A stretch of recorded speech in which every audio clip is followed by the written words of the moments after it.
Messi আসছে ভারতে। হ্যাঁ, কোনো রসিকতা নয়, কোনো ছল চাতুরি। মেসি পা রাখছেন ভারতের মাটিতে।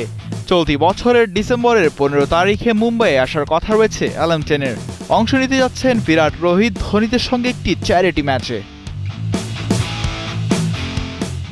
ভারতীয় জনপ্রিয় দৈনিক ইন্ডিয়ান এক্সপ্রেসের তথ্য অনুযায়ী আসছে শীতকালে লিওনেল মেসি তার ফুটবল স্টারের বিনিময়ে ক্রিকেট স্পাইক কিনতে পারেন এবং পায়ে ফুটবলের পরিবর্তে আর্জেন্টাইন কিংবদন্তির হাতে ক্রিকেট ব্যাট থাকতে পারে। আর যদি সবকিছু পরিকল্পনা অনুযায়ী হয় তাহলে 14 ডিসেম্বর ওয়াংখেড়ে স্টেডিয়ামে মেসি বনাম MS ধোনি এবং বিরাট কোহলির মুখোমুখি হতে পারে 7-a-সাইড ক্রিকেট ম্যাচে।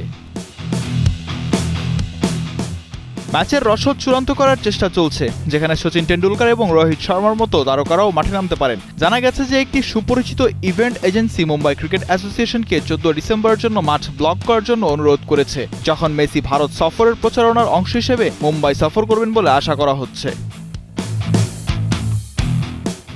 14 ডিসেম্বর মেসি ওয়াংখেড়ে স্টেডিয়ামে থাকবেন। প্রাক্তন এবং বর্তমান ক্রিকেটারদের সাথে তার একটি ক্রিকেট ম্যাচ খেলার সম্ভাবনা রয়েছে। সবকিছু চূড়ান্ত হয়ে গেলে আয়োজকরা একটি সম্পূর্ণ সময়সূচি নিয়ে আসবেন। MCA সূত্র ইন্ডিয়ান এক্সপ্রেসকে জানিয়েছেন এরকম তথ্য। 13 থেকে 15 ডিসেম্বরের মধ্যে তার সংক্ষিপ্ত সফরে মেসির নয়াদিল্লি এবং কলকাতা যাওয়ার কথা রয়েছে।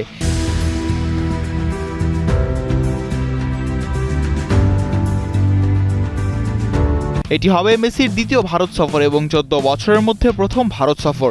2011 সালে আর্জেন্টিনার বিশ্বকাপজয়ী খেলোয়াড় ভেনেজুয়েলার বিপক্ষে কলকাতার সল্ট লেক স্টেডিয়ামে একটি আন্তর্জাতিক প্রীতি ম্যাচ খেলতে যাওয়ার পর। এর আগে এমন খবর প্রকাশিত হয়েছিল যে মেসি সহ আর্জেন্টিনা জাতীয় ফুটবল দল অক্টোবরে একটি প্রীতি ম্যাচের জন্য ভারত সফর করবে।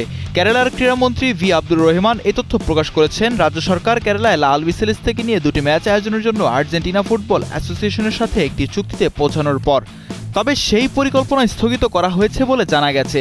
38 বছর বয়সী মেসি বর্তমানে major league soccer club inter মায়ামির হয়ে খেলেন এবং 2022 সালে আর্জেন্টিনাকে শিরোপা জয়ের পথে এগিয়ে নিয়ে যাওয়ার পর আগামী বছর শেষবারের মতো ফিফা বিশ্বকাপে খেলার জন্য অপেক্ষা করছেন, যখন টুর্নামেন্টটি মার্কিন যুক্তরাষ্ট্রে অনুষ্ঠিত হবে।